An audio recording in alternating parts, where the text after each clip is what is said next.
నమస్తే అండి. నిన్న తెలుగుదేశం పార్టీ జాతీయ కార్యదర్శి, ఆంధ్రప్రదేశ్ విద్యాశాఖ మంత్రి, ఐటీ శాఖ మంత్రి నారా లోకేష్ ఒక ప్రకటన చేశారు. ఆ ప్రకటన తెలుగుదేశం కార్యకర్తల్లో ఒక కొత్త ఆశలను రేకెత్తిస్తుంది. నారా లోకేష్ ఏం ప్రకటన చేశారు, ఎందుకు అలా అటువంటి ఆలోచన చేశారు, కార్యకర్తల్లో ఆయన ప్రకటనపై ఎందుకు చర్చ జరుగుతుంది, ఏంటి ఆయన ఆలోచన అనే విషయం ఇప్పుడు ఈ వీడియోలో మనం చూద్దాం. అసలు నారా లోకేష్ గారు ఏం మాట్లాడారో ఫస్ట్ మనం వినే ప్రయత్నం చేద్దాం. కొత్త కమిటీల్లో నేను కూడా ఒక చర్చ చేస్తున్నా, పాలిట్ బ్యూరోలో డిస్కస్ చేస్తున్నా. ఒక వ్యక్తి ఒక పదవిలో 3 టర్ముల కన్నా ఎక్కువ ఉండకూడదు నేను వ్యక్తిగతంగా నమ్ముతాను. అది నా వ్యక్తిగత అభిప్రాయం, పార్టీ అభిప్రాయం కాదు, నాయకుల అభిప్రాయం కాదు, నా అభిప్రాయం, లోకేష్గా నా అభిప్రాయం. నేను కూడా ఈసారి నేషనల్ జనరల్ సెక్రటరీగా ఉండకూడదని నేను భావిస్తాను. ఎందుకంటే 3 టర్ములు నేను అక్కడనే ఉంటున్నాను. వేరే వాళ్ళు కూడా అవకాశం రావాలి.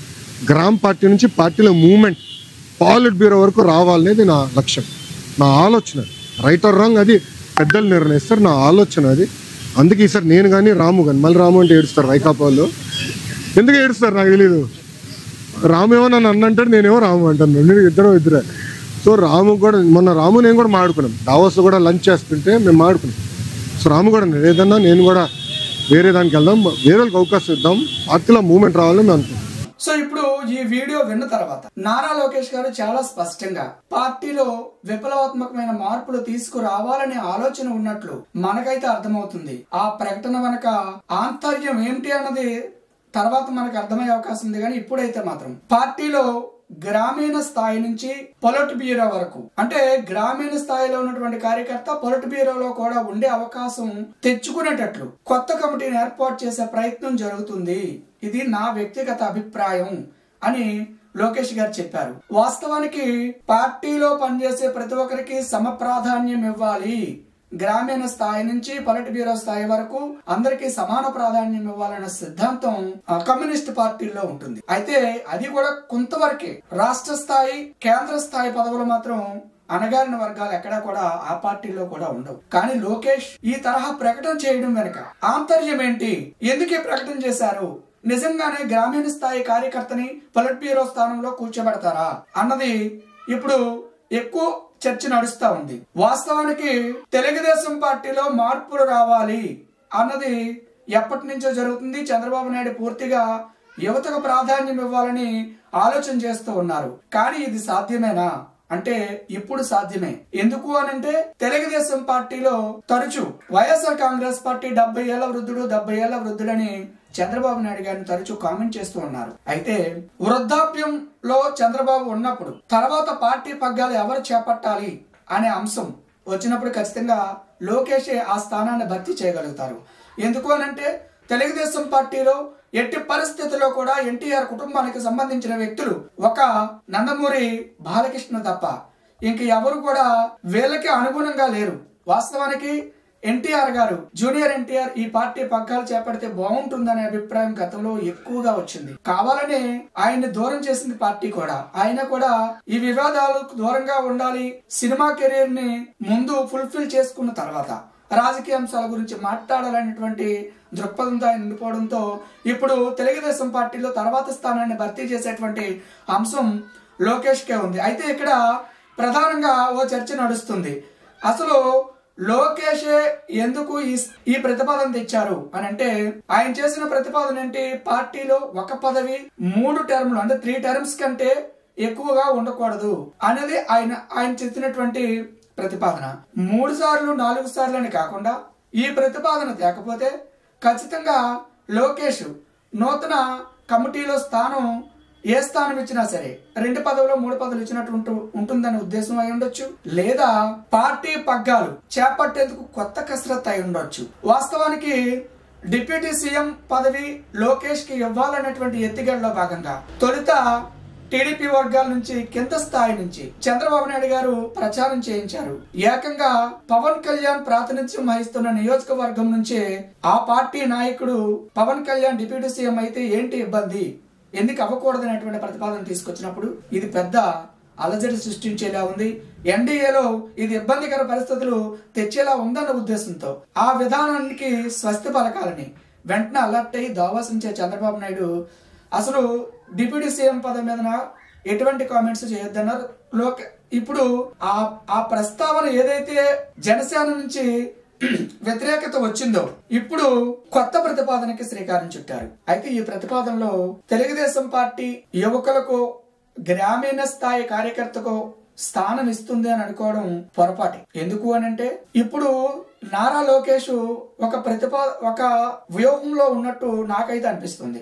ఎందుకు అనంటే చంద్రబాబు నాయుడు గారు ఎన్టీ రామారావు దగ్గర నుంచి పార్టీ పగ్గాలు పొందిన తర్వాత ఆయనకి కేంద్రంలో అండగా ఉన్నది ఎర్రంనాయుడు గారు. ఇప్పుడు కూడా అండగా ఉంటున్నది ఆయన తనయుడు రామ్మోహన్ నాయుడు గారు. ఇప్పుడు నారా లోకేష్ తెలుగుదేశం పార్టీ పగ్గాలు చేపడితే కేంద్రంలో ఆయనకు అండగా ఉండాల్సిన వ్యక్తి కూడా రామ్మోహన్ నాయుడు. ఇప్పుడు ఈ ప్రెస్ మీట్ లో ఇప్పుడు మనం విన్నటువంటి ప్రెస్ మీట్ లో రాము అన్న పదం లోకేష్ గారు చెప్పారు. ఆ రాము అన్న పదం రామ్మోహన్ నాయుడుదే.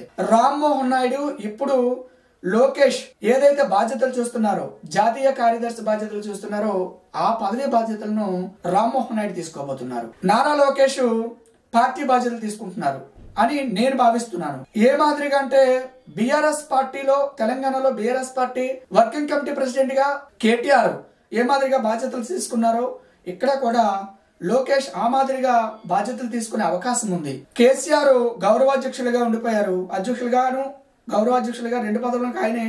అలాగే చంద్రబాబు కూడా గౌరవాధ్యక్షులుగా ఉంటారు. సాధారణంగా చంద్రబాబు నాయుడు గారు ఏదైనా ఆలోచన ఉంటే ముందు జనాల్లో పెడతారు, దాని మీద వ్యతిరేకత వస్తే వేరే ఆలోచన చేస్తారు. అయితే ఇక్కడ చంద్రబాబు నాయుడు ఆలోచనలు రామోజీరావు ఆలోచనలు ఒకేలాగా ఉంటాయి. ఈనాడు పత్రికలోని ఈటీవీలో పనిచేసే వాళ్ళు ఆల్టర్నేటివ్ ఇంకొకరిని తయారు చేసుకుంటారు. అలాగే చంద్రబాబు కూడా ఆల్టర్నేటివ్ ఆలోచనలు చేస్తూ ఉంటారు. ఒక వ్యక్తి ఫర్ ఎగ్జాంపుల్ ఒక చోట ఒక ఎమ్మెల్యే క్యాండిడేట్ ఉంటే ఆల్టర్నేట్ ఇంకో క్యాండిడేట్ ని కూడా తయారు చేసుకుని ఉంచుతారు. ఎందుకు అనంటే పార్టీకి ఎటువంటి ఇబ్బంది రాకుండా ఉండాలి. అలాగే పార్టీ నిర్మాణంలో గానీ బాధ్యతలు స్వీకరించడంలో గానీ ఎటువంటి ఇబ్బంది గానీ అవాంతరాలు లేకుండా ఉండాలనే ఉద్దేశంతో లోకేష్ కి ఆ బాధ్యతల్ని అప్పగించే ప్రయత్నంలో భాగంగానే ఇది జరుగుతుందని మనం అర్థం చేసుకోవచ్చు. అందుకే లోకేష్ ఈ తరహా ప్రతిపాదన చేసినట్టుగా మనం భావించాలి.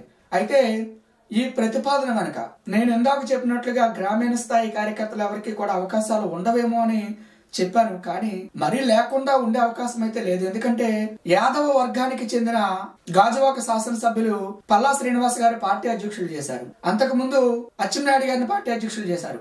ఈ మాదిరిగానే గ్రామీణ స్థాయి కార్యకర్తలను గ్రామీణ స్థాయి నాయకులను పార్టీలో మంచి స్థానం కల్పించే అవకాశం ఉంటుంది. కానీ అధ్యక్షులో పార్టీలో కీలకమైన పదవులు మాత్రం లోకేషే ఖచ్చితంగా చూసే అవకాశం ఉంటుంది.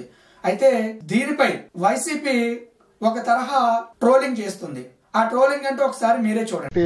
నేను కూడా ఒక చర్చ చేస్తున్నా, పాలిట్ బ్యూరోలో డిస్కస్ చేస్తున్నా. ఒక వ్యక్తి ఒక పదవిలో 3 టర్ముల కన్నా ఎక్కువ ఉండకూడదు నేను వ్యక్తిగతంగా నమ్ముతాను. అది నా వ్యక్తిగత అభిప్రాయం, పార్టీ అభిప్రాయం కాదు, నాయకుల అభిప్రాయం కాదు, నా అభిప్రాయం, లోకేష్ గా నా అభిప్రాయం.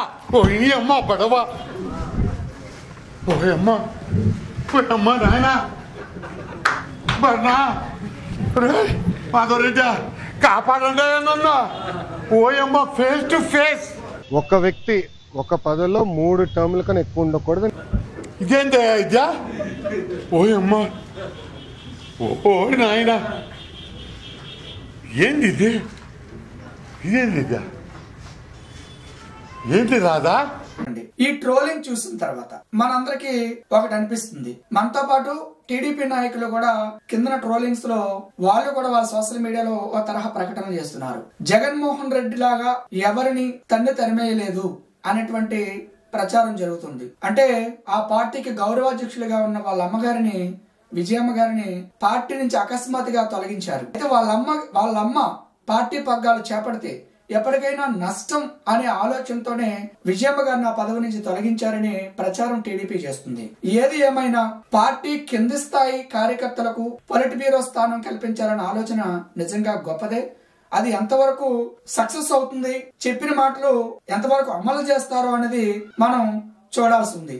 అయితే వైసీపీ చేస్తున్న ఈ ట్రోలింగ్ వల్ల వైసీపీకి తీవ్ర నష్టం. ఎందుకంటే ఎన్నికల్లో స్వయంగా వైఎస్ జగన్మోహన్ రెడ్డి చంద్రబాబు నాయుడిని 70 ఏళ్ల ముసలోడు ఇంకేం చేస్తాడన్నట్లు కామెంట్లు చేశారు. వాళ్ళ పార్టీ మంత్రులు నాయకులు లోకేష్ ని పప్పుగాడంటూ కామెంట్లు చేశారు. కానీ ఈ రోజు అదే వ్యక్తి అనేక దెబ్బలు తిని యువగలం పాదయాత్రలో అనేక విషయాలు నేర్చుకున్న తర్వాత నిజంగానే మంచి పురోభివృద్ధి సాధించాడని మనమైతే చెప్పుకోవచ్చు.